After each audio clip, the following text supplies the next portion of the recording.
This is the Blue Hole. They call it one of the most beautiful places on Earth. A deep, sapphire blue sinkhole that seems to lead straight into another world. But beneath its breathtaking beauty lies a deadly secret. Nearly 200 divers have entered its depths and never returned. They call it the Diver's Cemetery. Every year, thrill seekers and seasoned professionals come from all over the world to descend into its depths. Some emerge with stories of beauty and awe. Others are never seen again. So what makes this place so deadly? Why do even the best trained divers vanish without a trace? This is the story of the Blue Hole, the world's most dangerous dive site.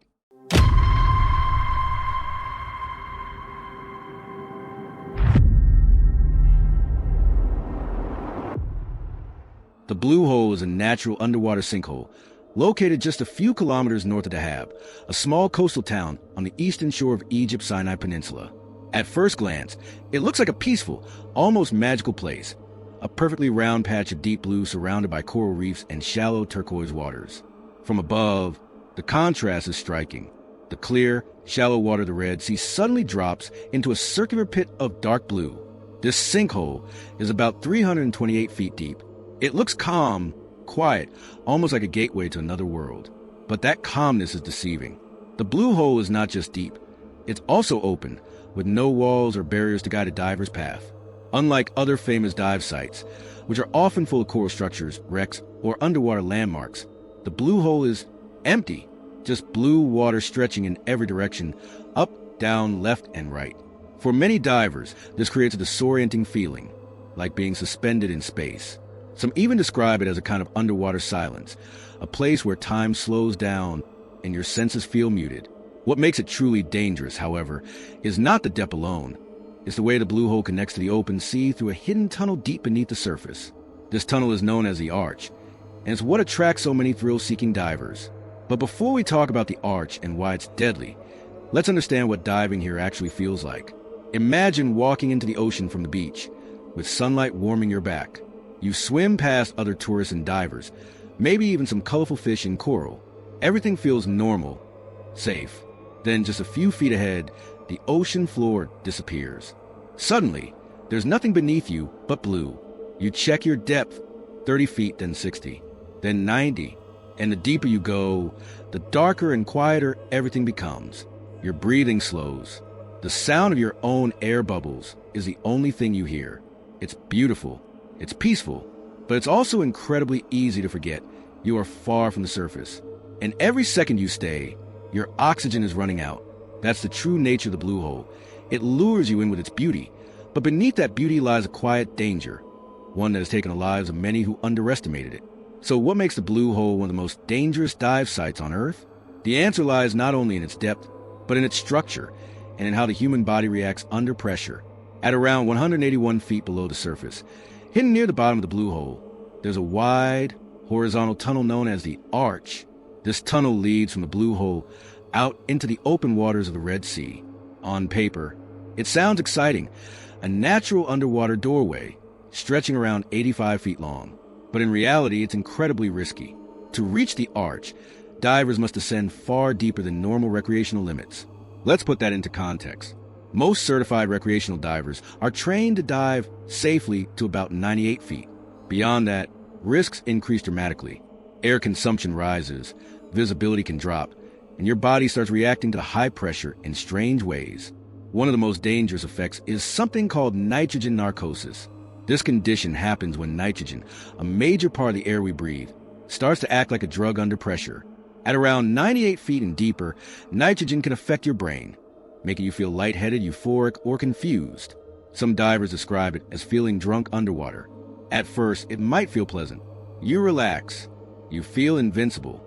But this false confidence is extremely dangerous. A diver experiencing nitrogen narcosis may lose their sense of direction, misjudge their depth, forget to check their air supply, and even make poor decisions, like continuing deeper into the Arch when they should turn back. And remember, the Arch is not a quick swim. Even strong divers often miscalculate how long it will take to pass through it. Some run out of air halfway through. Others panic and lose control of their buoyancy, the ability to float or sink calmly. What's worse, the visibility in the Arch can sometimes be limited. The tunnel is wide but enclosed, and without proper lighting, or a clear sense of orientation, a diver might think they're going up when they're actually going sideways or even down. Another major danger is that many divers attempt to reach the arch without proper training or equipment. Technical diving, the kind needed for deep and cave-like dives, requires different breathing gases, safety stops, and backup plans. It's not something you can learn in a week. But in Dahab, many travelers, often young backpackers or adventure seekers, are tempted to try it anyway. The local diving culture is relaxed, and some divers feel pressure to push their limits, either to impress others or to achieve something memorable. Unfortunately, the Blue Hole does not forgive mistakes, even small ones. That's why, despite its beauty, the Blue Hole has become known not just as a dive site, but as a trap.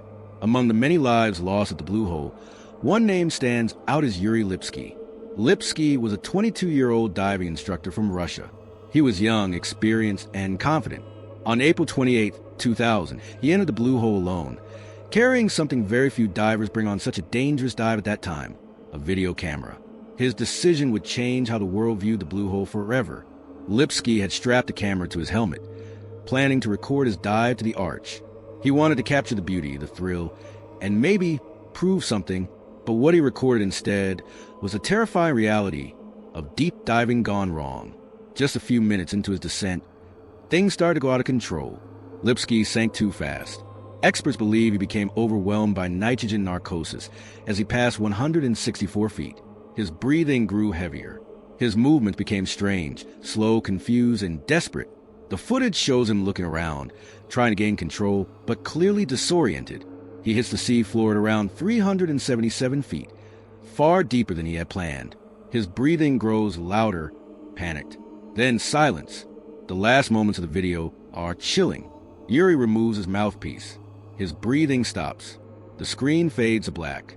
Lipsky's body was recovered the following day by Tariq Omar, one of the world's foremost deep-water divers, at the request of Lipsky's mother. Omar had earlier warned Lipsky twice against attempting to dive. On the bottom, Omar found Lipsky's helmet camera, still intact. Lipsky's story became a grim warning. Experience doesn't guarantee safety, and the Blue Hole doesn't offer second chances. But he wasn't the only one. In the years that followed, many more divers met similar fates. Some were recreational divers who tried to reach the arch without proper training. Others were technical divers who misjudged their gas mixtures or ran out of air inside the tunnel.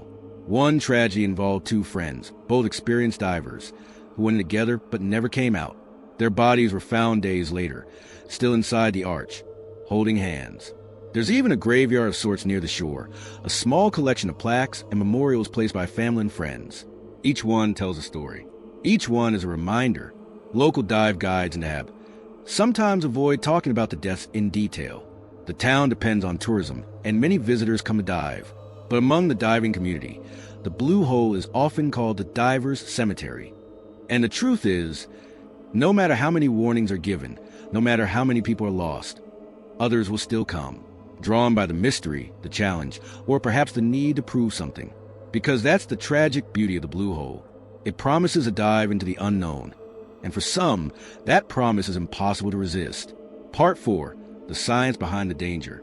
To truly understand why the Blue Hole is so deadly, we need to explore what happens to the human body when it dives deep underwater. Let's start with something simple: pressure. At sea level, we live under the weight of Earth's atmosphere. That's called 1 atmosphere of pressure. But underwater, pressure increases quickly. For every 33 feet you go down, pressure increases by another 1 atmosphere. So at just 33 feet, your body is under double the normal pressure. At 99 feet, it's 4 times. And by the time a diver reaches 377 feet, like Yuri Lipsky did, the pressure is about 12 times what we experience at the surface. This extreme pressure changes the way gases behave in your body. Most divers breathe compressed air, which is made of about 21% oxygen, 78% nitrogen, and 1% trace gases like argon and carbon dioxide. When you're at the surface, that nitrogen doesn't do much.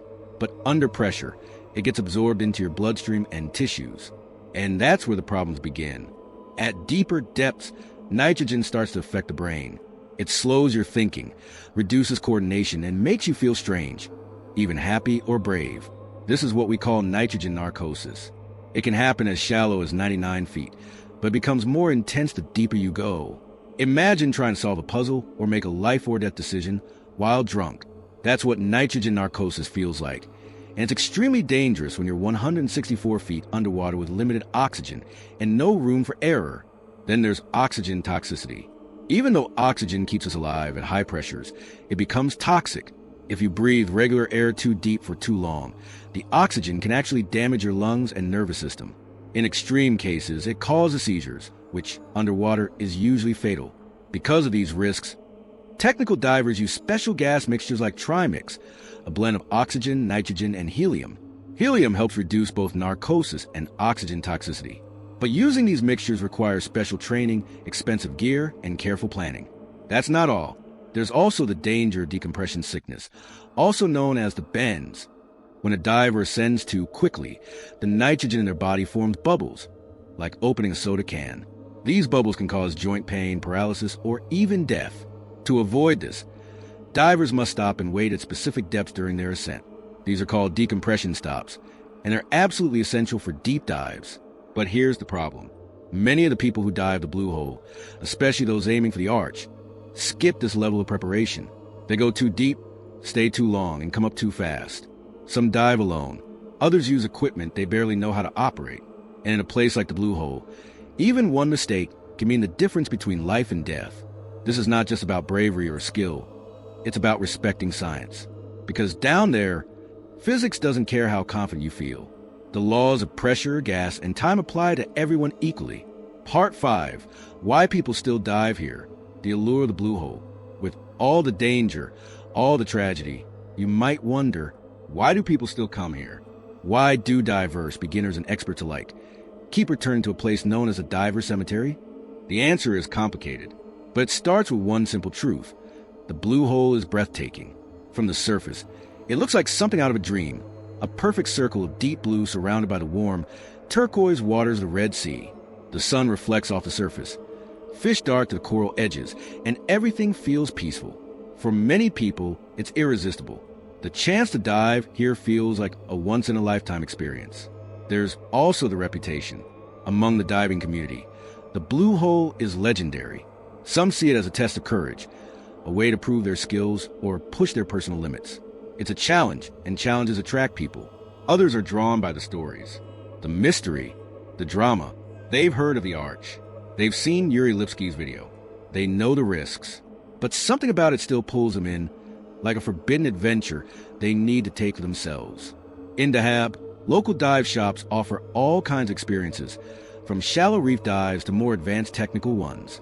The blue hole is often listed as a top attraction. And for many travelers, especially backpackers and adventurers passing through Egypt, the temptation is hard to resist. Some people only swim or snorkel near the edges. That part is usually safe. But others want more. They want to go deeper, to see the arch, to feel what it's like to be alone in the deep blue. There's also the illusion of safety. The entry point is just off the beach. You can walk into the water in just a few steps. There's no boat, no long journey. It feels easy, casual even. That calm setting can make people forget how extreme the dive really is. Some are influenced by others around them.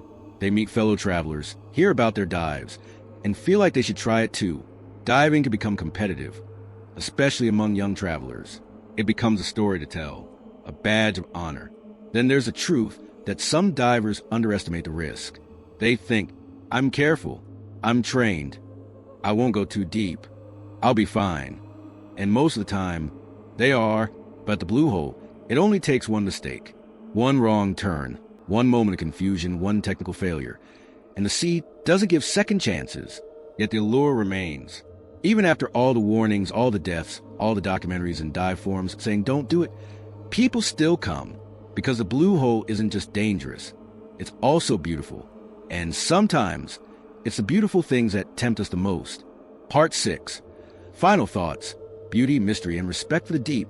The blue hole is many things, and like many of nature's most powerful places, it demands not only skill, but respect. There's something deeply human about our desire to explore. We want to go higher, deeper, farther. We climb mountains, cross deserts, and dive into the ocean. Not because it's easy, but because something inside us is drawn to the unknown.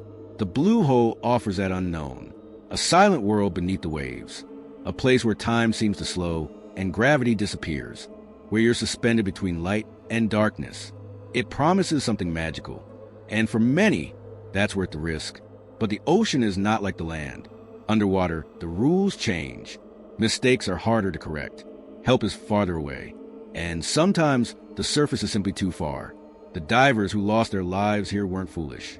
Many were experienced, careful, and passionate. But the blue hole is not just a physical challenge. It's a mental one. You have to manage fear, pressure, confusion, and your own instincts. And that's why it remains so dangerous. There's a saying among divers: the ocean is always in control. We just borrowed it for a while. No matter how skilled you are, the sea doesn't make exceptions. But that doesn't mean the blue hole should be avoided entirely. For trained divers with the right equipment and experience, it can still be a place of wonder, a dive site like no other, a window into a different world.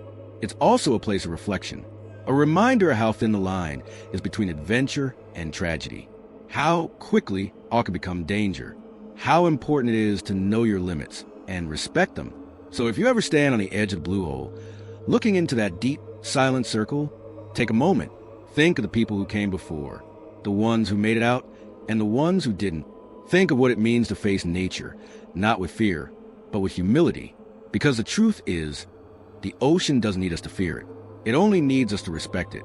Thank you for joining us on this deep dive into the blue hole, one of the most dangerous dive sites on Earth.